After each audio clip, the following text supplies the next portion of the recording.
Al comienzo está el polvo rubio de las llanuras de Idaho, el viento que roza los surcos, el grito lejano de un tren de mercancías. Estamos en Nampa, un 3 de mayo de 1928.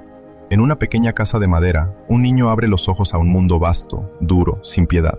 Lo llaman Edwin Paul Wilson. Nada, entonces, deja presagiar que ese hijo de granjeros, ese hijo de una América de sudor y tierra, llegará algún día a manejar las sombras de los imperios. Su infancia transcurre al ritmo de las estaciones. La tierra manda, el sol quema la nuca, la lluvia golpea la chapa, el frío corta la piel. Aprende pronto que nada se da, que todo se gana. En los campos, sus manos se llenan de grietas. En el granero, escucha a los adultos hablar en voz baja, de precios del trigo, de deudas, de la gran crisis que ha quebrado a hombres más fuertes que su padre. Observa, calla. Ya, su mirada escruta más allá del horizonte de los cercados. Un día, la familia se va. Dejan Idaho por el estado de Washington. Un camino largo, unas maletas flacas, un camión cargado de esperanzas más pesadas que los muebles. A su alrededor, Estados Unidos cambia de rostro. Las ciudades se estiran, las fábricas humean, los periódicos gritan las noticias de una guerra que incendia el mundo. Edwin crece al borde de ese tumulto. Hijo de granjeros modestos, pero también hijo de un país que entra en el siglo de los gigantes. Al final de la Segunda Guerra Mundial, los cañones callan, pero los océanos aún murmuran. El joven Edwin, apenas salido de la adolescencia, vuelve la mirada hacia el horizonte líquido. Se enrola en la Marina Mercante estadounidense. He ahí que se encuentra sobre la cubierta de los cargueros, a finales de los años 40, entre cielo y abismo, llevado por el oleaje y el estrépito metálico de los cascos. El mar le enseña otra forma de ley. Los turnos de noche bajo un cielo sin luna, el olor a combustible, el óxido, la sal incrustada en la ropa. Puertos extranjeros se abren como abismos de luz y ruido. Muelles europeos destrozados por la guerra, muelles orientales saturados de especias, de lenguas desconocidas, de miradas que pesan. Edwin aprende las rutas, las distancias, las escalas.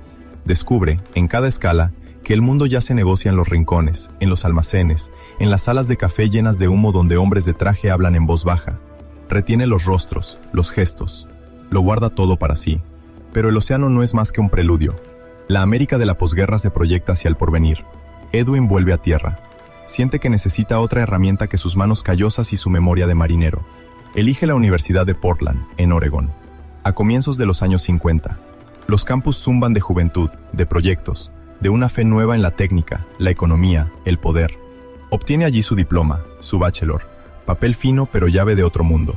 Entre los pasillos de la universidad y los bares donde los excombatientes rehacen las batallas perdidas, se abre ya otro frente invisible, la Guerra Fría. La Unión Soviética, Estados Unidos, dos colosos erguidos frente a frente. El campo de batalla ya no es solamente una playa o un cielo, es todo el planeta. Estados Unidos forja entonces un instrumento nuevo, silencioso, anfibio, la Central Intelligence Agency. En 1955, la trayectoria de Edwin cruza esta hoja de sombra. Lo reclutan. Los expedientes, más tarde, lo consignan en una frase seca. Entrada en la CIA en 1955. Pero detrás de esas pocas palabras está la entrevista en una sala desnuda, la mirada de un reclutador que evalúa, la promesa implícita de un destino a resguardo de las miradas. Le presentan pocas cosas, le piden mucho. Lealtad, discreción, resistencia. Acepta. La CIA, para él, no es un simple empleador, es una orden. Se incorpora a la división de planes, ese Directorate of Plans que pronto se llamará Directorate of Operations. Allí se dibuja la guerra invisible, complots, golpes de mano, infiltraciones, apoyos ocultos. Ya no se plantan banderas, se siembran rumores, se financia, se arma, se desestabiliza. Los mapas del mundo son las páginas de un libro de operaciones clandestinas. Edwin se convierte en oficial de operaciones. Su vida se borra bajo capas de coberturas, de leyendas, de falsas tarjetas de visita. Parte destinado al extranjero. Europa primero, aún surcada de cicatrices por la guerra, partida por un telón de acero. Recorre ciudades reconstruidas a toda prisa, donde las ruinas ya coexisten con los escaparates luminosos. Se reúne con agentes, con informadores, con hombres que traicionan por dinero, por una idea, por un odio antiguo. Estrecha manos en cafés cuyo nombre nadie recuerda, pero donde a veces se deciden cambios de régimen. Luego viene Oriente Medio. Allí, el sol golpea como un martillo blanco. El olor a gasolina reemplaza al del trigo. El petróleo se vuelve sangre negra, riqueza y maldición a la vez. Es otra frontera de la Guerra Fría. Las grandes potencias se disputan los palacios, los cuarteles, los campos de petróleo. Edwin se mueve en este laberinto de lealtades frágiles, de tribus, de militares ambiciosos, de monarcas inquietos. Los experientes lo dirán más tarde sobriamente. Estacionamientos en Europa y en Oriente Próximo. Pero en estas palabras se esconden noches sin sueño, maletas de dinero, mensajes codificados, salidas precipitadas antes del alba. Progresivamente, Edwin se especializa. No es el hombre de los discursos ni de la palabra, es el hombre de las cosas. Las redes logísticas, el apoyo material, las operaciones paramilitares se convierten en su dominio. Sabe de dónde viene un arma, por qué continentes transita una caja, qué compañía aérea cierra los ojos, qué puerto mira hacia otro lado. Se convierte en el arquitecto de los flujos ocultos. Material, explosivos, medios para aquellos a los que Washington decide apoyar en la sombra. Los años pasan. La CIA araña el mundo y, en sus garras, Edwin es uno de los tendones más firmes. Pero ninguna alianza, ninguna fidelidad es eterna en el imperio de las sombras.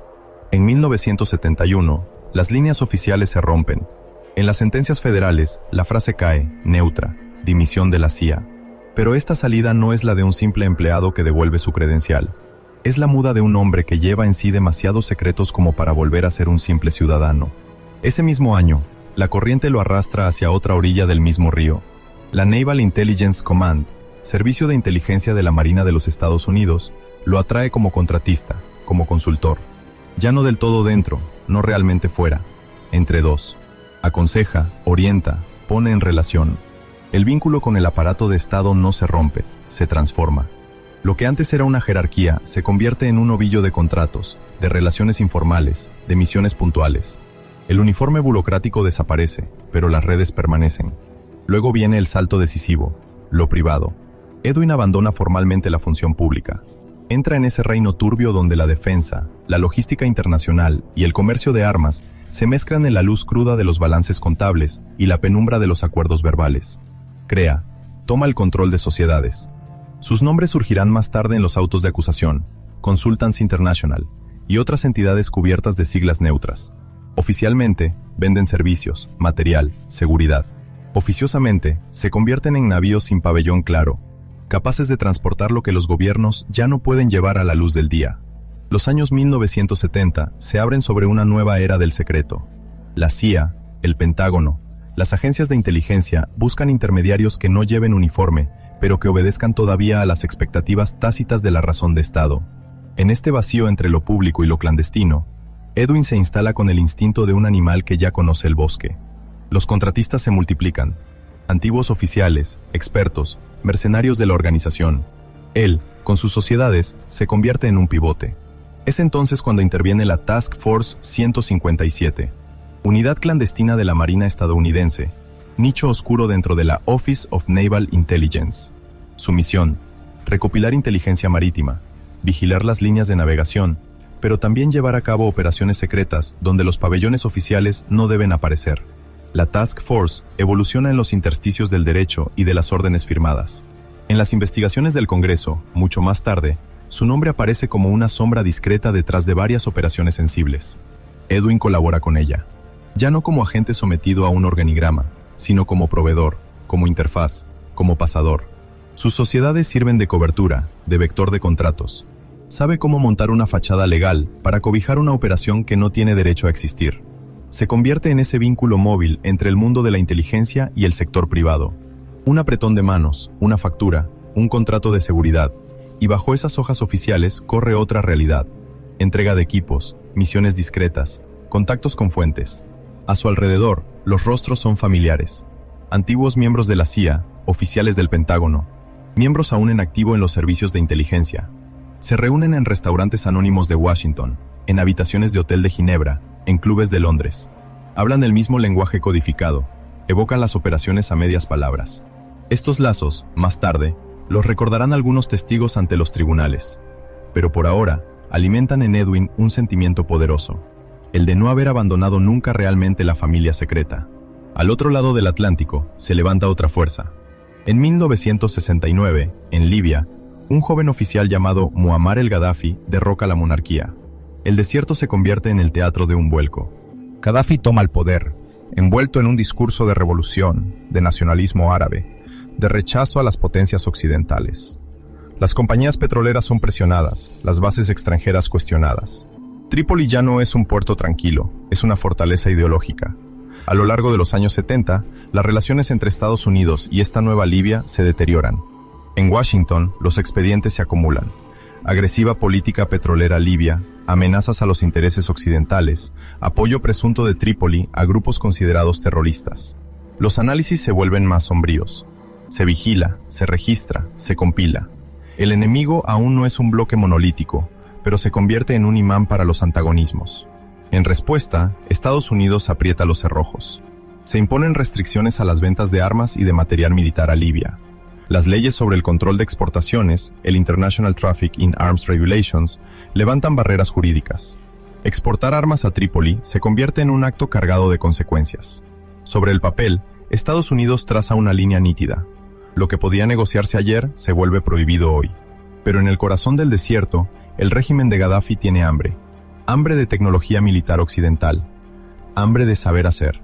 Quiere explosivos modernos, comandos formados, guardaespaldas entrenados en los métodos más avanzados. Busca hombres capaces de abrirle las cajas fuertes técnicas de Occidente, esquivando al mismo tiempo a sus guardianes oficiales. Es ahí donde la trayectoria de Edwin empieza a cruzarse con la de Libia. A mediados de los años 70, toma la ruta de Trípoli. Los autos de procesamiento, más tarde, situarán un hito claro. A partir de 1976, sus desplazamientos en Libia están documentados. Pero detrás de esas fechas contables está el aterrizaje en un aeropuerto abrasador, los retratos de Gaddafi colgados por todas partes, los controles de soldados nerviosos, las miradas pesadas de los agentes de los servicios de inteligencia libios. Edwin no llega como un turista, llega como un hombre de soluciones. Se reúne con responsables libios, entre ellos figuras de los servicios de inteligencia del régimen. Alrededor de mesas bajas, en salones donde el aire huele a tabaco fuerte y a aire acondicionado extenuado, expone lo que puede ofrecer: formación, seguridad, material. Su tono es calmado, sus argumentos precisos. Habla de protección de instalaciones petroleras, de formación de guardaespaldas, de suministro de material diverso. Habla como un hombre de negocios. En su sombra, sin embargo, aún se adivina la silueta del profesional de las operaciones clandestinas. Sus empresas privadas se convierten en los navíos de esta nueva aventura. Negocian contratos, se firman papeles, se estampan sellos.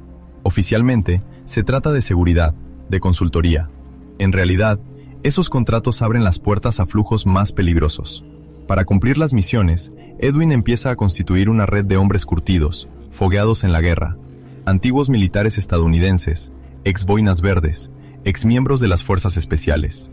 Algunos de sus nombres aparecerán, mucho más tarde, en los expedientes judiciales, enumerados como otras tantas piedras en una muralla frágil.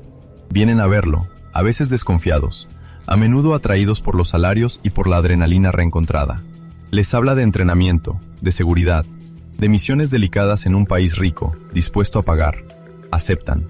Todavía no saben que sus testimonios, años después, resonarán en salas de tribunales, describiendo los entrenamientos, los explosivos, los métodos enseñados. Por ahora, son hombres a punto de partir, billetes en mano, rumbo a Trípoli. Mientras tanto, en Washington, se escribe en paralelo otra historia. En los documentos públicos de la época, no existe ningún mandato oficial que autorice a Edwin a actuar en nombre de la CIA o de otra agencia federal en Libia después de 1971. Sobre el papel, es un civil, un antiguo, desvinculado, sin lazos orgánicos. Pero la realidad, como a menudo los asuntos de inteligencia, no es tan nítida. Porque Edwin no ha cortado todos los hilos. Permanece en contacto con ciertos individuos aún en activo en la comunidad de inteligencia. Correspondencias, intercambios, conversaciones. Fragmentos de frases que dejan entender que se le consulta, que se le escucha, que se le pide, a veces, que mantenga un ojo, que haga subir información. Más tarde, esos rastros aparecerán en memorandos, en testimonios, como destellos de una verdad que se niega a dejarse encerrar en una fórmula simple. En sus negocios, Edwin mantiene la ambigüedad. A veces se presenta como todavía ligado, de una u otra manera, a la CIA. Deja entrever que actúa, si no por orden, al menos en un alineamiento tácito con los intereses de Estados Unidos. Para sus interlocutores extranjeros, ese aura es una ventaja. Hacer negocios con él es, se cree, dialogar con una prolongación oficiosa de Washington. Para sus interlocutores estadounidenses, esa zona gris es un arma. Recuerda que sabe, que ha servido, que podría volver a servir. Esta ambigüedad no es un simple detalle, es un nudo. Se convertirá más tarde en el corazón incandescente de los debates judiciales, la cuestión que divide en dos la imagen de este hombre, antiguo agente convertido en traficante por interés propio o instrumento medio renegado de un aparato de Estado que lo utiliza sin reconocerlo. En este instante del relato, Edwin Paul Wilson parece flotar entre dos mundos. Detrás de él, los surcos de Nampa, el mar, la universidad, la CIA, las operaciones secretas, la Task Force 157. Delante de él, los palacios de Trípoli, los contratos de seguridad, los antiguos soldados que envía al desierto, las cargas que empiezan a circular en silencio. Todavía se le percibe como un hombre de negocios audaz, un exagente hábil que navega en los límites de lo permitido. Pero ya, en los pasillos de las administraciones estadounidenses, algunas miradas se vuelven hacia él con inquietud. Porque todo lo que está poniendo en marcha, toda esa red de sociedades, de hombres armados, de contactos libios, todo ello avanza hacia un punto de ruptura. En los años siguientes, ya no solo estará en juego la formación de guardias o la protección de instalaciones, sino el envío masivo de explosivos C-4 a un régimen que Washington designa como enemigo. Y cuando esos flujos explosivos crucen la frontera de la legalidad, cuando los cargueros, los aviones y los documentos falsos encubran toneladas de explosivos con destino a Trípoli, el destino de Edwin basculará. El hombre de las sombras, el logista de la Guerra Fría, el intermediario de la Task Force 157, se convertirá en el centro de una tormenta judicial, política y moral.